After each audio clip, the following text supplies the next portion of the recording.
Hello and welcome to the Lost Pines Workshop. I'm JC Jensen. So today is going to be the start of a new series, building a chest of drawers or a dresser. For the purpose of the video series, I'm going to go with dresser just because it's shorter. So I'm going to take you guys on this little journey of mine. I'm building a 6-drawer, 5-drawer cherry chest of drawers. So I'm making the carcass or parts of the carcass and the drawer fronts of cherry. The drawer boxes will also be cherry, but I'm going to be using a secondary wood for some the components that are hidden. I.e., there'll be a top and a bottom part of the carcass that'll be made of maple, but when all the drawers are closed and everything is assembled, you won't see the maple.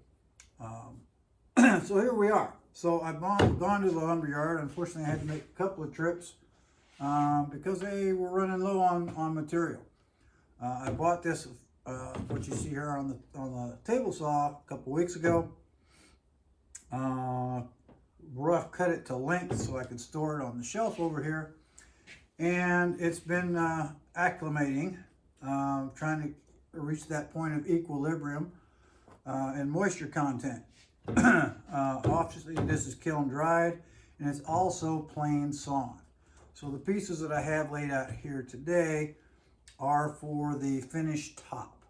So there'll be a sub top with a frame on top of it, and then this, once complete as the top itself, will be screwed to that frame. So when choosing our lumber for such a project, this is going to be a 3-panel or a 3-piece panel glue up.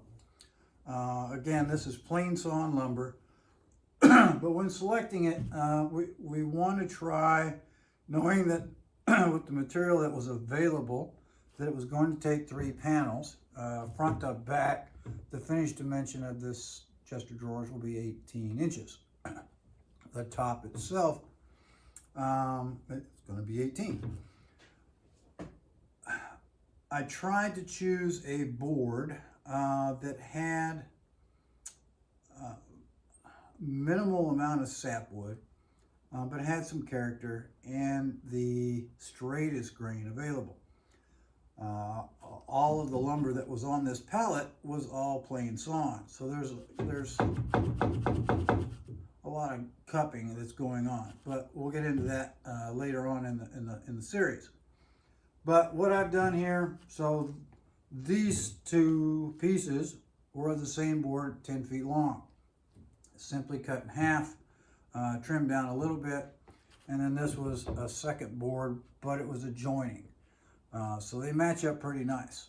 The 3 things that I consider when I'm going to do a carcass, a solid wood carcass with panel glue ups, there's 3 things I'm looking for. Number 1, as I assemble this, I want it to have stability. So I'm going to use dovetail joints to join my carcass together to provide good stability for the piece of furniture, so it will last several lifetimes, hopefully. Next is appearance.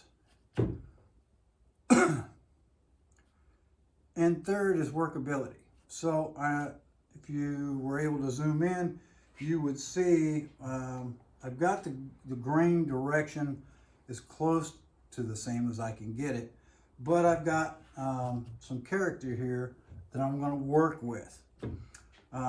Being plain sawn, we've got this nice decorative pattern here, so I have chosen to just highlight it, use it.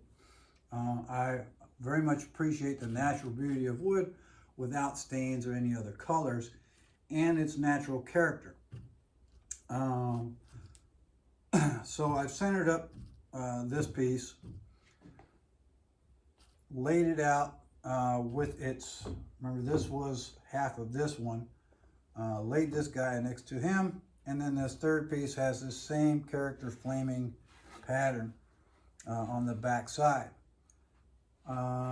Yes, you can kind of see how I staggered these boards to try to get that alignment for the appearance part of it.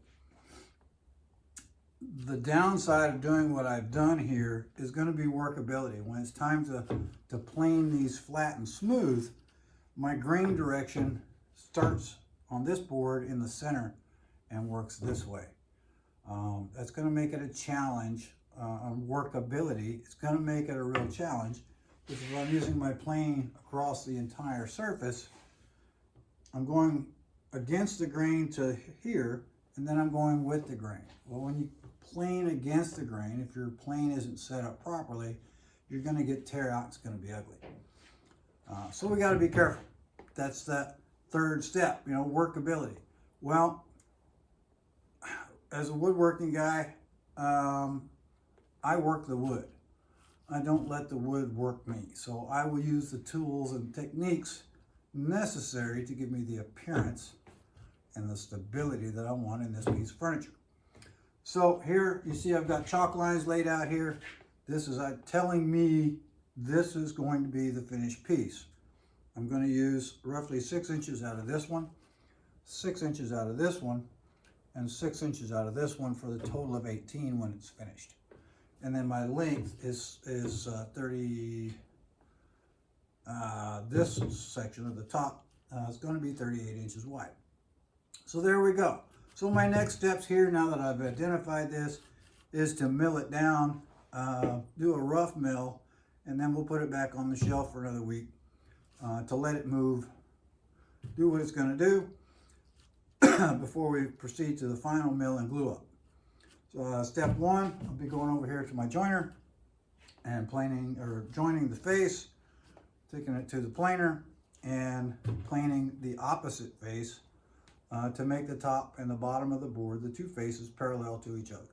So there we go. That's the start. I will be doing exactly the same thing with the two sides.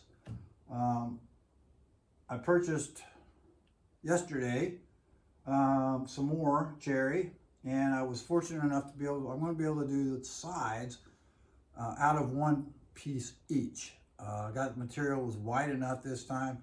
It's going to be a 2-panel glue up on the sides. But the process will be the same. I'll do the same orientation and layout as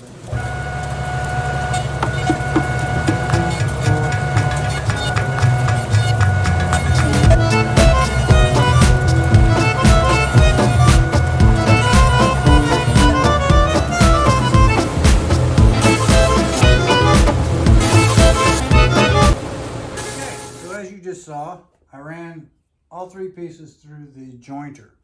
The primary thing I looked at prior to running through the joiner was grain orientation, because I wanted to make sure I was cutting with the grain, but we talked about that previously. And this one, my grain goes this way, opposite. So that was less important to me than was I cutting the concave side of the board or the convex side. As I said, these are cupped a little bit. We always want to run this through the joiner on the concave side, so that we're cutting the lower edges first and working our way up to the peak of that curve. So I ran all 3 pieces that way through the joiner on the concave side up, ensuring that it was was flat all the way across.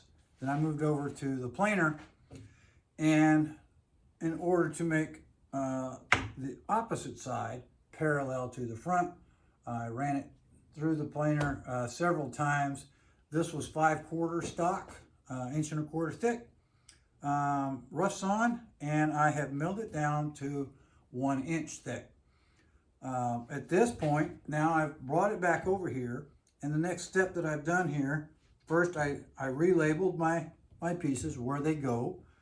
I chalk lined out the rough length. I wrote on each piece what it is. So this is the top front, the top center, and the top back. Readjusted my orientation according to my the textured pattern that I have on the wood, which we call, in this case, it's called flecking, right? Which is that kind of the starburst shape pattern that you see on the wood. I centered the flecking up on this one. So starting from the front, the flecking goes out. So I've got the, you know, starburst pattern running outwards from the center of the piece. The other thing I took into consideration when I first laid these out, I had it all set up. Everything was concave. All the grain, or all the grain from the end was running in the same direction, giving me that concave cupping all the same way.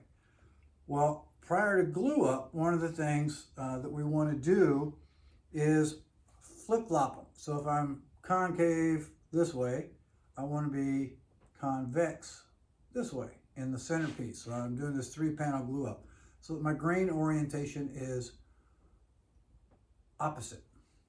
That's going to help minimize the overall panel wanting to cup or bow. Right on? So there's that. So my next step here, I've got it staggered so that I get the best visual appearance of these 3 pieces in the alignment that I like. So the next thing I'm going to do here, I'm just going to trim these down a little bit, still leaving them a little bit long, knowing that after I let these rest for a bit, I'm going to be milling them again. So I'm going to leave them longer than my finished dimension, because as I process the wood on the joiner and the planer, that extra length, if my machine happens to have a little snipe in it, hopefully that snipe is going to appear on the extra, the section that I'm going to cut off later. So I won't have to worry about trying to. Step 3 in squaring a board is to joint. We jointed a face, step 1. We planed the face, step 2, to make the 2 sides parallel. Now we're going to joint an edge to make the edge, one edge, square to the 2 faces. So we have a perfectly square board on.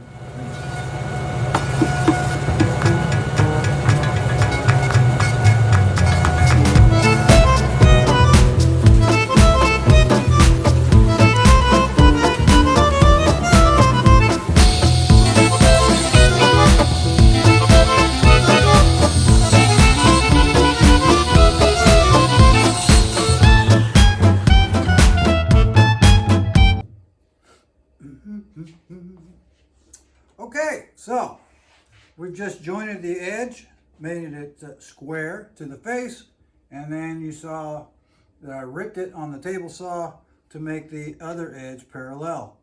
Now I have a board that is square, all 4 sides.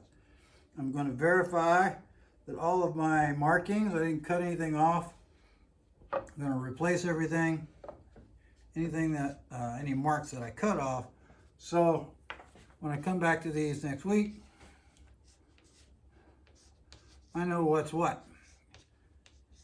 All right, so these are going to go on the shelf for a week, and we'll come back.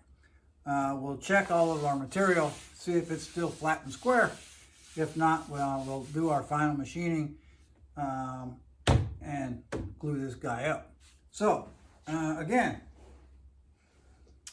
we're ready for the shelf, and I think it's time for lunch.